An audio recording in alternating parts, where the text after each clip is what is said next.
pascal. L'agneau pascal. Vous l'aurez bien compris, chers amis, notre enseignement d'aujourd'hui porte et portera sur l'agneau pascal, conformément à notre promesse de vous accompagner tout au long de l'octave de Pâques. Qu'est-ce que l'agneau pascal? Durant le temps pascal, comme on utilise beaucoup l'expression joyeuse « Alléluia », on entend aussi beaucoup parler de l'agneau pascal. Qu'est-ce que l'agneau pascal? Et qui est l'agneau pascal? L'agneau pascal est un symbole de Pâques dans les religions juives et chrétiennes. Mais il n'a pas la même signification dans ces deux religions. Nous vous proposons de découvrir l'origine et la symbolique de l'agneau pascal. Dans la foi juive, la fête de Pâques ou Pacha, qui signifie, rappelez-le, passage, commémore pendant 8 jours la libération du peuple d'Israël et la traversée de la mer Rouge. Pour commémorer l'exode et célébrer la Pâque, les Juifs ont coutume donc de sacrifier un agneau. Et cette tradition tire son origine d'un épisode de l'Ancien Testament.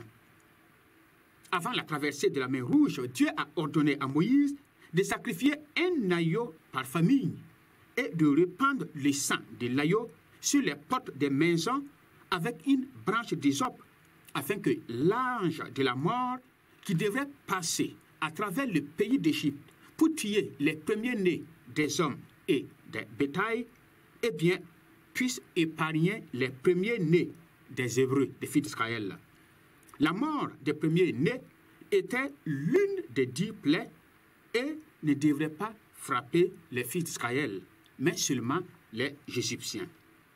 Pour les chrétiens, eh bien, la fête de la Pâque commémore la résurrection de Jésus. Cet agneau pascal, il symbolise donc le Christ. Jésus est identifié à l'agneau sacrificiel de la tradition juive, car il est une victime innocente sacrifiée pour racheter les péchés des hommes.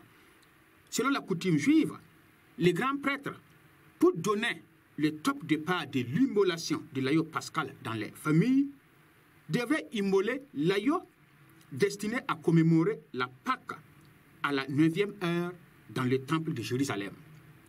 Or, selon les évangiles synoptiques, c'est à cette heure précise que le Christ a rendu l'âme sur la croix. Et on lit ceci à ce propos.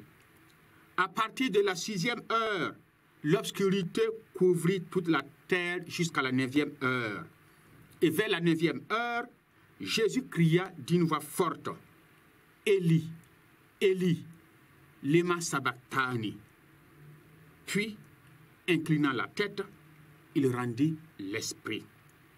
L'agneau de Dieu, qui s'est immolé pour le salut du monde, meurt exactement à l'heure où les grands prêtres, dans le temple de Jérusalem, doivent immoler l'agneau pascal. Et dans l'évangile selon saint Jean, Jean le Baptiste, en voyant Jésus venir vers lui au Jourdain, dit ceci, « Voici l'agneau de Dieu qui enlève le péché du monde. » Jean 1, 29. L'Apocalypse de saint Jean utilise 28 fois le mot « agneau » pour désigner le Christ.